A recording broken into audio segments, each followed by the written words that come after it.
At ngayon ako may isa uling trivia na ipapakita sa inyo. Ito po, makikita natin ito.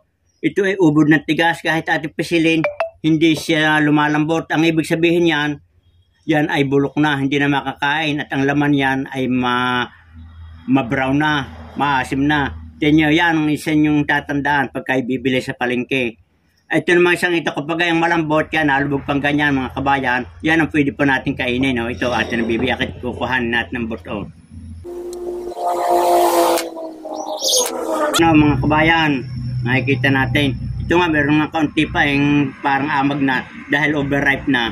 Yan. At ito naman, tingnan ninyo yung matigas na hindi natin mapisil. Pero ang kanya namang laman, yung pinakaboto ay ito. 1, 2, 3, 4, 5, 6, 7. 7 yan, pag ating nabiyak, tingnan natin. Napakatigas mga kabayan. Yan ang katunayan na hindi na po pwedeng kainin.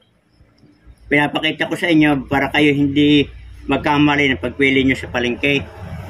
Nakita nyo, pagkagay yung matigas na, hindi niya po pwedeng kainin. Saka kita nyo, natigas niya, parang bato. Yan.